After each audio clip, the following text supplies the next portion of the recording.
नमस्कार।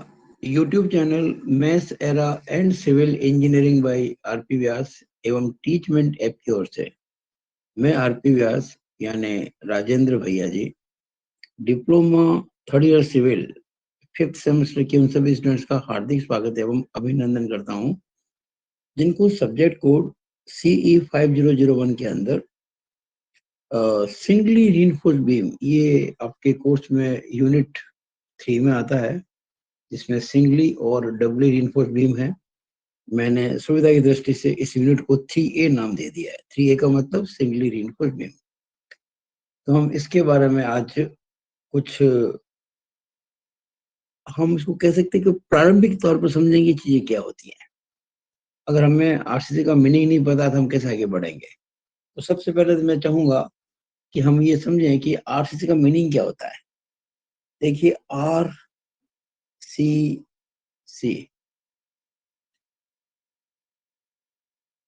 Reinforced cement concrete,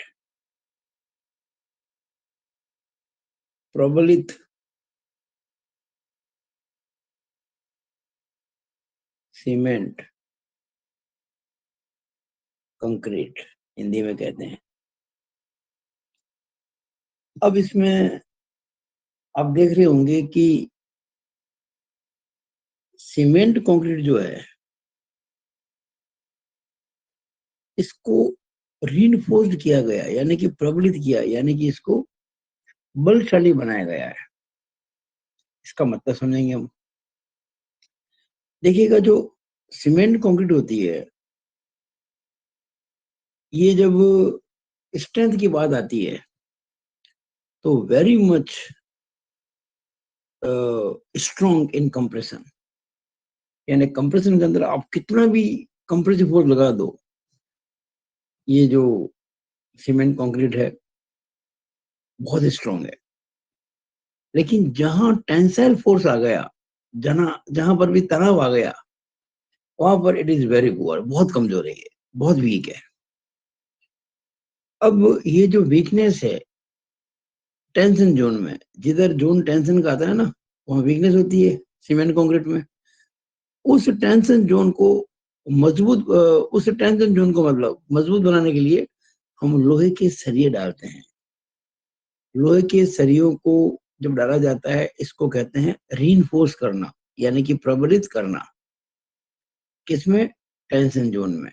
ध्यान दीजिएगा, जैसे आपने पढ़ा होगा स्ट्रेंथ ऑफ मेटल्स के अंदर, ये एक सिंपली सपोर्टेड बीम है।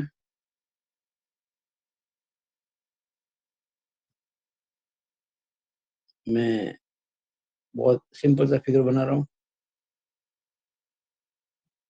जब ये लोड वगैरह इसके ऊपर से आते हैं, किसी प्रकार के भार लगते हैं, यूडीएल, पॉइंट लोड कॉम्बिनेशन, तो ये कुछ इस प्रकार से मुड़ जाती है। ये आपने मैकेनिक्स ऑफ मेटेरियल में पढ़ा होगा। इस तरह से आप देख रहे हैं, ये जो ऊपर है ये सिकुड़ रहा है और नीचे वो फैल रहा है। यहाँ एक बीच में लेयर होती है जिसे कहते हैं न्यूट्रल लेयर, उदासीन परत। मैं ज्यादा डीप में नहीं जाऊंगा, आपने पढ़ा हुआ है कि उदासीन परत पर बेंडिंग स्ट्रेस बिल्कुल 0 होती है। इसकी लंबाई ना तो बढ़ती है ना घटती है। लेकिन नीचे की जो ये जो सिंपली सपोर्ट बीम है ना, इसमें इसके इस लेयर की जो नीचे की परतें हैं, न्यूट्रल लेयर से नीचे की जो, उसमें होता है टेंशन और ऊपर होता है कंप्रेशन। कैंटिलीवर में इसका उल्टा है। जैसे ये कोई बीम है कैंटिलीवर,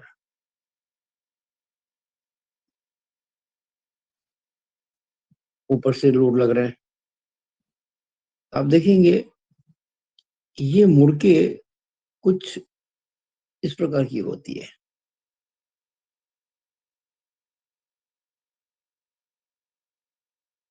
इस तरह से जहां सिंपली सपोर्टेड बीम में नीचे तनाव आता है, कैंटिलीवर में ऊपर तनाव आता है। ये इसकी न्यूट्रल लेयर है। ऊपर होगा टेंशन, नीचे होगा कंप्रेशन। तो ध्यान दीजिएगा, हम हमेशा ये जो टेंशन जोन है इसमें हम लोहे के सरिये डालते हैं। तो लोहे के सरिये डालते हैं ना, तो ये हम इस प्रकार से एक नीचे हमने देखी एक ऐसा एक शेप, ये शो करता है या ये लोहे की रॉड है, ये सरिया है। इसमें ऊपर देखिएगा ऐसे सरिया है। यहाँ एक ही लाइन दिखानी है आपको, दो लाइन ही दिखानी है। कारण क्या, अगर मैं ये बीम है, इसका मैं क्रॉस सेक्शन देखूं, ये बीम है ना, अगर मैं इसको कहीं से काट के देखूं, इसका साइड व्यू, ये इसका बीम का क्रॉस सेक्शन है। ये तो बीम का एलिवेशन है, जिसमें आपको बीम का स्पान नजर आता है। क्रॉस सेक्शन मतलब अगर इसमें साइड से देखो तो ये तो बीम की विड्थ है, ये बीम की ओवरऑल डेप्थ है। ये इसकी न्यूट्रल लेयर थी ना, यहाँ पे आपको देखिए कि न्यूट्रल एक्सिस, ध्यान देना, न्यूट्रल एक्सिस को हम एक्स एक्सिस भी कहते हैं। और न्यूट्रल एक्सिस हमेशा क्रॉस सेक्शन में आती है, कभी भी एलिवेशन में नहीं आती है। अब ऊपर कौन सा जोन था, कंप्रेशन। नीचे कौन सा जोन था, टेंशन। टेंशन जोन में हमने डाले हैं लोहे के सरिये। ये आपको एक दिख रहा है, पर वास्तव में एक नहीं है ये, वो यहाँ बता रहा हूँ आपको मैं।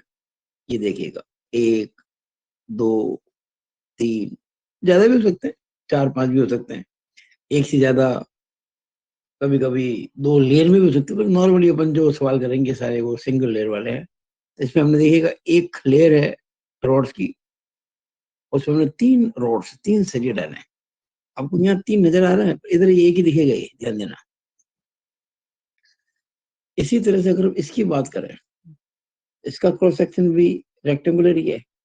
ये आपके डिप्लोमा के पाठ्यक्रम में एक तो टी बीम्स नहीं है, तो कोर्स काफी छोटा है, तो हम वही चीज पढ़ेंगे जो आपके सिलेबस की बात कवर करती है।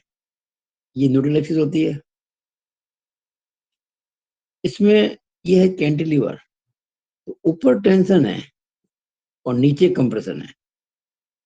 तो यहाँ ये सरिये ऊपर लगाएंगे, एक, दो, तीन।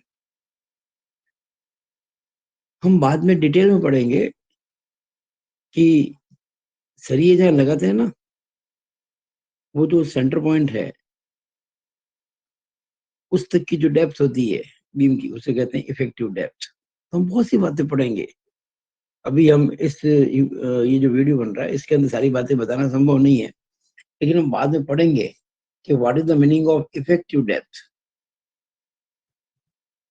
इसको डिटेल में बाद में, इफेक्टिव डेप्थ। हम टोटल डेप्थ भी पढ़ेंगे।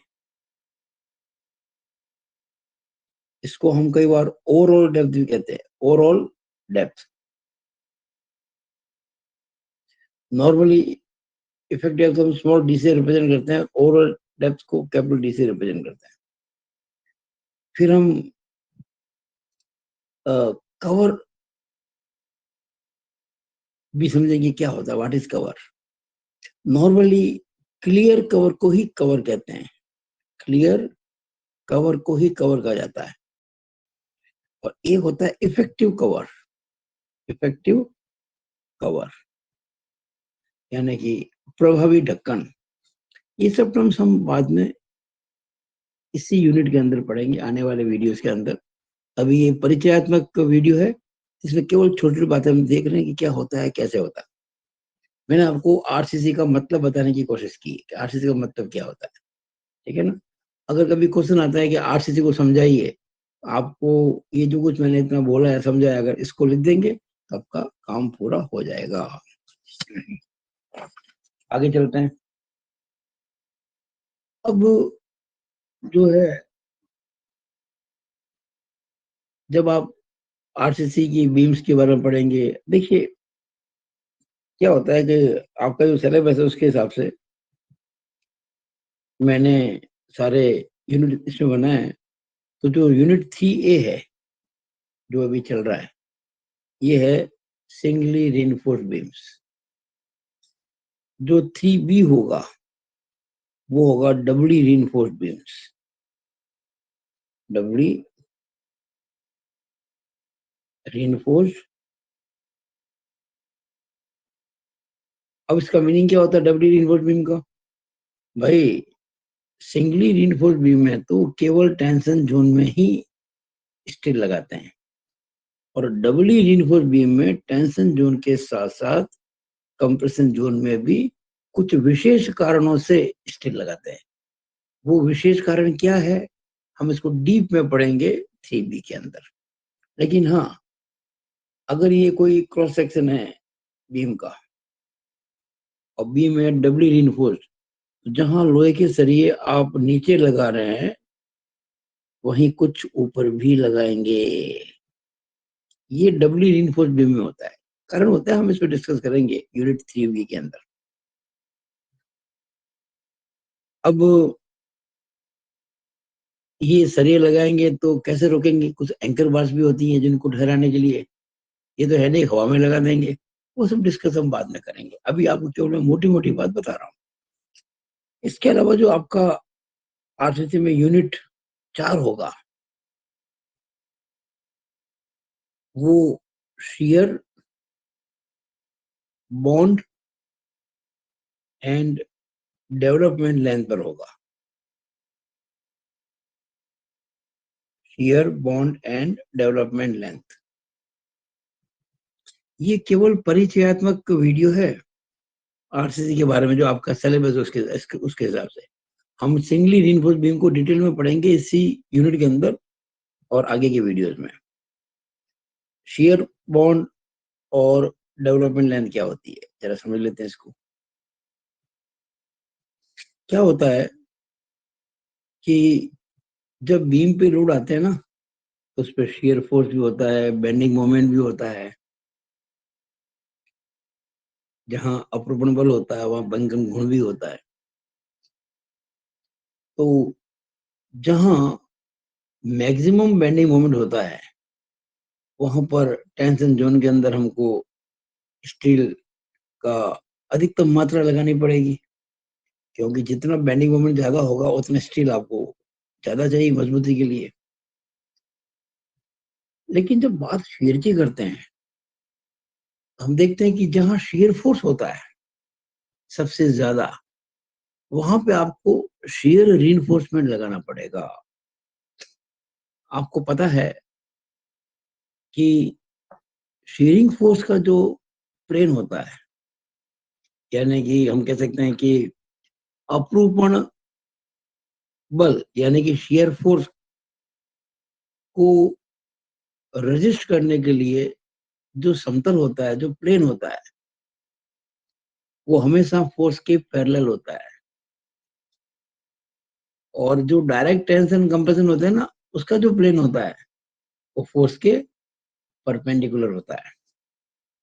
ये आप पढ़ चुके हैं मैकेनिक्स ऑफ मेटल के अंदर। प्रत्यक्ष प्रतिबल यानी कि तनाव या संपीड़न प्रतिबल, इसमें जो रेजिस्टिंग एरिया होता है वो फोर्स के परपेंडिकुलर होता है। और शेयरिंग फोर्स का जब होता है रेजिस्टेंस, तो वो जो प्लेन होता है वो होता है फोर्स के पैरेलल। यानी कि हम कह सकते हैं कि बेंडिंग स्ट्रेस को रजिस्ट करने के लिए, मतलब बेंडिंग स्ट्रेस होते हैं ना उसको प्रतिरोध करने के लिए जो तल होते हैं, और शेयर फोर्स को रजिस्ट करने के लिए जो तल होते हैं, वो एक दूसरे के साथ बनाते हैं राइट एंगल। तो हमको शेयर रीइंफोर्समेंट कहाँ लगाना होगा? जहां शेयर फोर्स मैक्सिमम हो। अब आप देखिएगा, मैं सिंपली बात कर रहा हूँ, बिल्कुल सिंपली सपोर्टेड बीम की, और नॉर्मली आपके सब ये यूरियल आता है। ये बात करते हैं कैंटिलीवर बीम की। आपको पता है कि ये जो सिंपली सपोर्टेड बीम है, इसमें मैक्सिमम बेंडिंग मोमेंट होगा सेंटर पे, आप अच्छे से जानते हैं। अगर ये स्पान एल हो तो जो एम मैक्स होता है मैक्सिमम बेंडिंग मोमेंट, वो होता है डब्ल्यू एल स्क्वायर अपॉन 8। और यहाँ अगर हम कहें ये डब्ल्यू पर मीटर यूडीएल है और स्पान इसका एल है कैंटिलीवर का, ये जो एम मैक्स होता है W into L by two, यानी कि डब्ल्यू एल स्क्वायर अपॉन 2 होता है। अगर एफ मैक्स की बात करें मैक्सिमम शीयर फोर्स, तो दोनों ही सपोर्ट पर शीयर फोर्स मैक्सिमम होता है एट ए एंड बी। और कितना होता है W into L by two. यहाँ कहाँ होता है मैक्सिमम शीयर फोर्स, यहाँ पर ए पर होता है एफ मैक्स, यानी कि मैक्सिमम शीयर फोर्स ये होता है एट ए। तो कितनी होती है, जितना भी फोर्स आएगा सारा यहीं बताएगा डब्ल्यू इंटू एल। अब जहां पर शेयर फोर्स सबसे ज्यादा होता है वहां पर हम शेयर रिइंफोर्समेंट के जो स्पेसिंग है वो पास पास रखते हैं। और जो जो हम जाएंगे सेंटर की तरफ, यहाँ पे जब शेयर फोर्स 0 होता है तो धीरे धीरे स्पेसिंग बढ़ती चली जाएगी। यहाँ शेयर फोर्स मैक्सिमम होता है, या स्पेसिंग जो होती है शेयर रिइंफोर्समेंट की वो पास पास होती है। और यहाँ तो शेयर फोर्स 0 ही होता है तो धीरे धीरे स्पेसिंग दूर हो जाएगी। ये जो सारी बातें हैं शेयर रिइंफोर्समेंट की, वो सारी पढ़ेंगे हम यूनिट 4 के अंदर।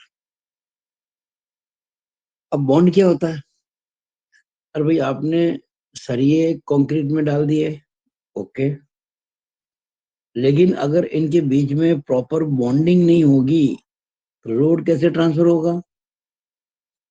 तो कंक्रीट और स्टील के बीच में प्रॉपर बॉन्डिंग होनी जरूरी है। और प्रॉपर बॉन्डिंग के अभाव में, अगर प्रॉपर बॉन्डिंग ही नहीं होगी तो लोड ट्रांसफर होगा नहीं, बड़ी दिक्कत आएगी। और बॉन्डिंग कम है ज्यादा है कितनी है वो तय होता है डेवलपमेंट लेंथ से।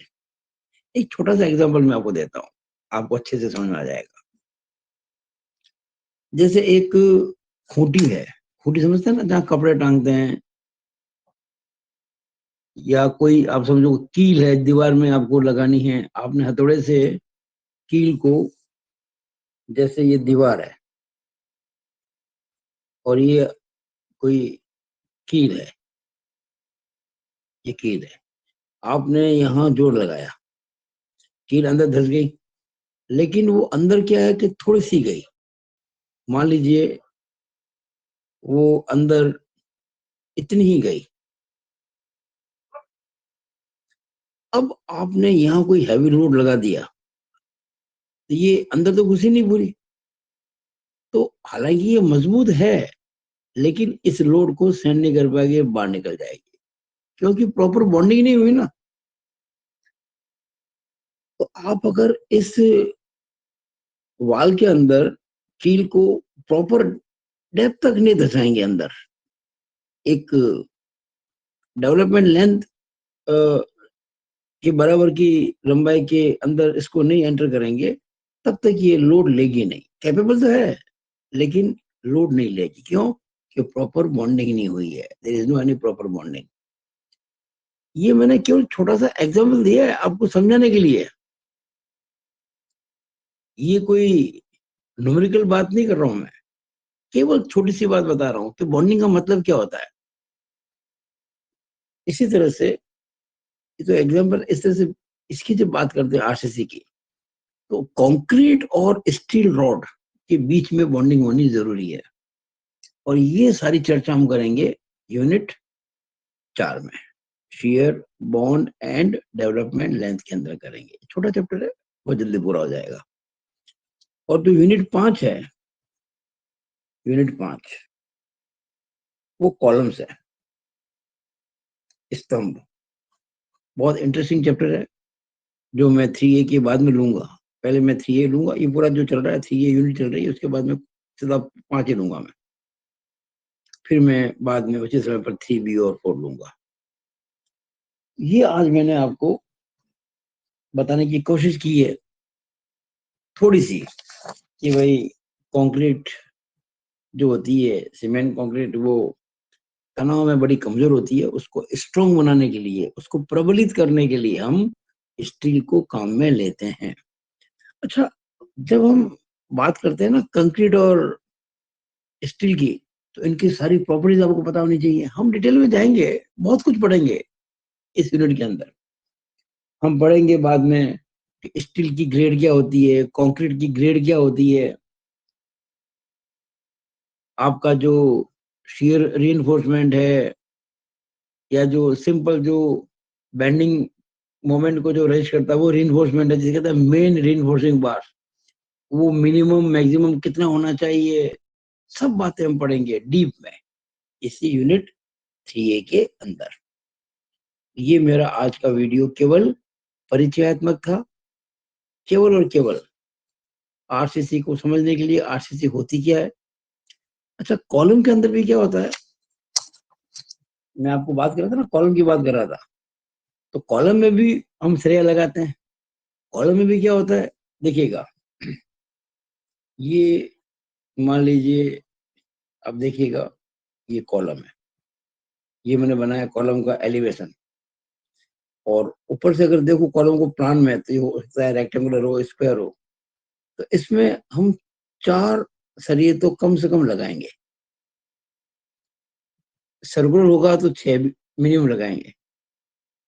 ये गलत है मेन बार्स, मेन रीइंफोर्सिंग बार या लॉन्जिट्यूडनल बार्स। अगर मैं इसको देखूं एलिवेशन में, तो आपको यहाँ दिखेगी लाइन डॉटेड। ये सरिये अंदर है ना, कंक्रीट के अंदर, तो आपको नजर नहीं आएंगे। ये दिखेंगे इस तरह से, क्योंकि जब कॉलम पे लोड आता है ना, तो कॉलम बक्कल हो सकता है। और जब कॉलम बक्कल होगा, मुड़ेगा, तो फिर वो जिधर जिधर मान लीजिएगा कि कॉलम ये यूं मुड़ा, इस तरह से मुड़ा, ये इस तरह से, इधर टेंशन आ जाएगा। उधर मुड़ा तो उधर टेंशन आ जाएगा। उधर मुड़ा या इधर मुड़ा, चारों साइड से मुड़ सकता है। इसलिए हम क्या करते हैं कि इसकी जो पेरीफेरी होती है ना, पेरीफेरी, इसके अलोंग रीइंफोर्सिंग बार लगाते हैं, ताकि किधर से भी मुड़े उधर टेंशन को सहन कर सके। तो कॉलम के अंदर ये जो आपने लगाए हैं लॉन्जिट्यूडनल रीइंफोर्सिंग बार, ये मेन बार्स कहलाती है। और इसके अंदर भी लेटरल टाइज भी लगाते हैं। लेटरल टाइज वो एक तरह का लेटरल सपोर्ट करने के लिए वो इसके नॉर्मल लगाते हैं। लेटरल जो बार लगाते हैं ना, वो ऐसे लगाते हैं, मेन बार्स को कवर करती हो इस तरह से।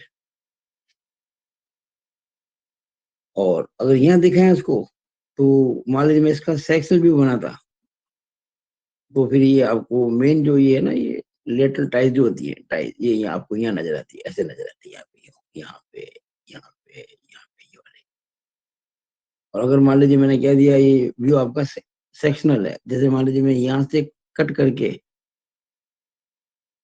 ये सही है ना, यहाँ से काटता हुआ एक सेक्शन लूं, तो उस केस में मुझे ये बार जो है दो, ये फर्म दिखेगी, फिर ये डॉटेड नहीं होगी, फिर ये फर्म होगी। ये सेक्शनल एलिवेशन हो गया। और ये जो आपने लगाई लेटरल टाइज, इसको अपन ऐसे दिखाएंगे। लेटरल टाइज का जो काम होता है ना, वो जो ये मेन रीइंफोर्सिंग बार्स होते हैं ना, उसको मजबूती प्रदान करना है। आपने ये लोहे के मेन बार तो लगा दिए, लेकिन आपने इसको टाई नहीं किया, बांधा नहीं, तो ये अपनी जो स्ट्रेंथ है ना, उसके बराबर लोड ले नहीं पाएंगे। तो लेटरल टाइज कभी लोड लेती नहीं है। लेटरल टाइज जो होती है वो, सॉरी, वो मेन बार्स को लोड लेने के काबिल बनाती है।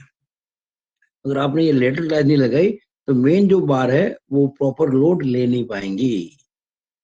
हम डिटेल में पढ़ेंगे हर चीज को, बड़ा आनंद आएगा आपको पढ़ते हुए, बहुत अच्छा लगेगा आपको। लेकिन आज मेरा मन किया कि मैं इस यूनिट 3A में, हालांकि ये सिंगली रीइंफोर्स्ड बीम है, लेकिन आरसीसी की शुरुआत मैंने की है यहाँ से, तो मैंने उचित समझा कि आपको थोड़ा-सा मैं परिचय दूँ। इसी दृष्टि से मैंने ये वीडियो बनाया। मुझे आशा है कि आपको अच्छा लगेगा। इसी के साथ मैं अपनी बात को समाप्त करता हूँ। It is all over about this video. Thank you.